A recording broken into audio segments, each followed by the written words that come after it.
What's up, guys? Welcome back to the Mic Check Podcast. This is T Word, the People's Champ. Here, my co-host Q. We're now in the booth. What's good with you, Q? Nothing much, man. Living good. Trying to stay warm, man. This cold weather doesn't hit us randomly, so we trying to stay warm and stay safe out here on the roads, man. It's crazy. I can dig it, bro. Shelter in place, as they say. Shelter in place. Hunker down and just wait for the weather to pass. You dig? So, hey, guys, we want to make sure we put out some great content for you no matter what's going on. And today we're going to talk about somebody who hasn't got a lot of play on this channel yet, but he is the biggest name in boxing. He makes the most money. He has the most polarizing presence in boxing. So we're going to talk about that today. None other than Saul Canelo Alvarez. Yeah. So I'm going to throw it to you, Q. What we got on deck, bro? Yeah, man. Well, it's it's been well rumored that Canelo was probably going to be coming back against John Ryder in May on his standard May Cinco de Mayo date. But some really interesting news has come out in the last couple of weeks, actually in the last week, since Eddie Hearn, his current promoter, has been here in the U.S. promoting the Alicia Baumgartner, Amanda Serrano doubleheader this weekend in New York, that Canelo is already planning to have fights on DAZN into 2024. Some rumors have been spinning that after a fight against John Ryder, who's his WBO mandatory challenger, he possibly may face Callum Smith in September if he beats Beterbiev, or he might fight Dimitri Bivol in a rematch of their fight from last May. And even after that, heading into 2024, there's a huge rumor going around now that he may even consider fighting Edgar Berlanga in New York City, or he may potentially have a fight elsewhere, either in Mexico or worldwide in early 2024. So really my take is that it really kind of lines the landscape for anybody between 160 and 175 pounds that's not necessarily aligned with the DAZN platform, that they have really one of two options in my opinion. They either can give up on the Canelo sweepstakes for now, as they say, and try to make the best fights possible they can with their own promoter, or be willing to quote unquote cross the street, because it looks like Canelo is making a long-term partnership with Matchroom and with Eddie Hearn. So just really wanted to get your thoughts, man, on what you think about the rumors that are spinning about his potential fights on DAZN moving forward, and kind of what you think that's going to do to affect the guys that want those fights with Canelo when we talk about Jermall Charlo, when we talk about Demetrius Andrade, when we talk about a Caleb Plant rematch, or even so when we talk about if Caleb happens to lose to David Benavidez. What do you think that means affecting them moving forward? So the first one, I'm going to talk about the one that on paper has the most legitimacy, and then I'll work my way back, right? So right now you have Caleb Plant and David Benavidez scheduled to fight a WBC title eliminator. So what they're working for is an opportunity to be a mandatory to Canelo Alvarez. It's really going to depend on how much Canelo actually wants to fight either one of those fighters. Because as a mandatory, you feel like, okay, at some point in the next 18 months, you're going to get in the ring with one of those guys. If he has no interest in fighting, we know that the WBC, like they've done for other champions, they've made special rules for El Spence. They've made special rules for Lomachenko. They could just throw out hey, you're going to be our franchise at 168. You don't have to fight them. Do what you want. Just take our belt to the ring, right? Now, I don't want to go into conspiracy, so I'm going to put that to the side. I believe that Benavidez is going to win the fight. So I believe that there'll be a nice matchup between Canelo Alvarez and David Benavidez. I would like to see that fight. I think it'd be highly marketable. I think it'd be a good idea for him to take that fight. However, I think that is very unlikely to happen.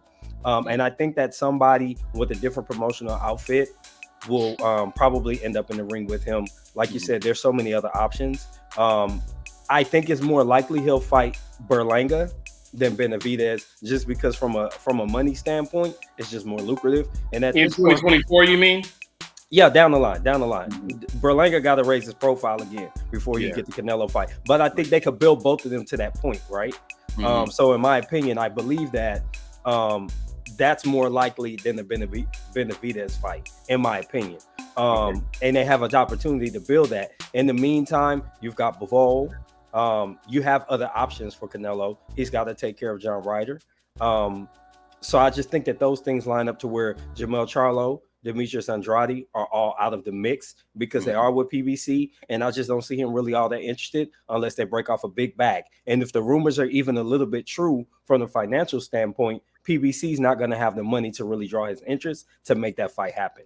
Yeah, I mean, the real interesting thing that I think when you talk about all of the guys that are on PBC, and this is my honest opinion, I think a lot of those guys, especially the guys that have a following, the guys that have at least a decent support from a ticket selling standpoint, those guys really need to be looking forward into this year and kind of seeing the arc of what's really happening.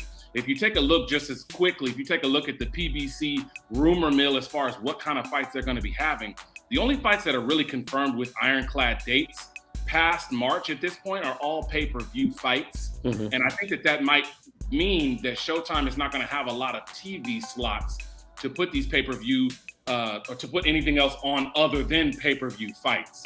And so if you're a guy who's signed with PBC, it's going to be really, within your own power and your own management's power to try to negotiate to allow you to fight off platform, because I don't know that there's going to be enough dates, sheer number of dates available to accommodate all of these guys, especially if they're trying to have more than one fight in 2023.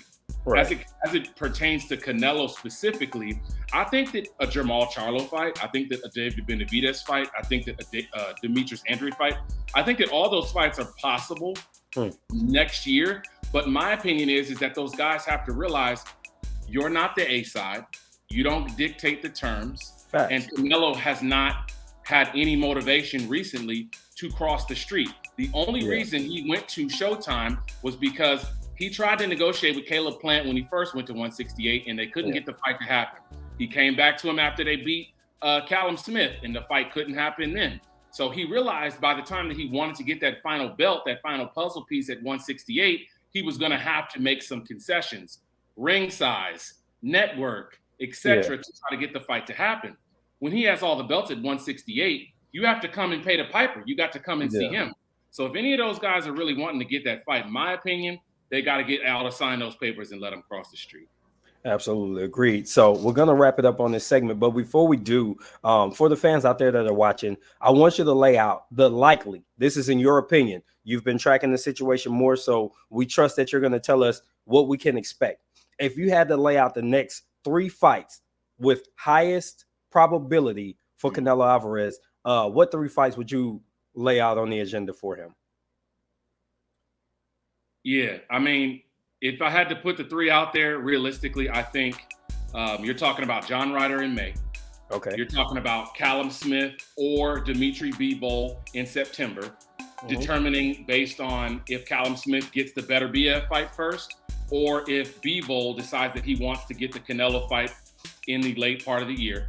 And then next year, you're talking about a Edgar Berlanga fight if he signs with Matchroom in the summer of this year, or possibly a Jaime Munguia fight. That's something that we haven't talked a lot about, but I think that that's a realistic option because I think that Jaime Munguia against Canelo will do tremendous numbers as that homecoming fight that Canelo's been wanting. He's been wanting to have a fight in Mexico. I think that's the fight to make in 2024 if he can't get an Edgar Berlanga fight or he can't get a PBC fighter to cross over. Absolutely. Definitely makes sense. It sounds like a fairly decent schedule.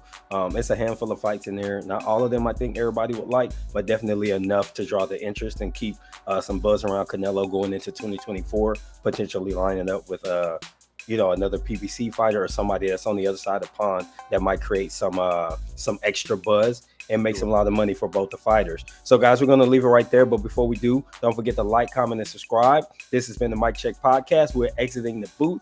This has been T Word. That's Q. We're out of this thing. Until the next time. Peace.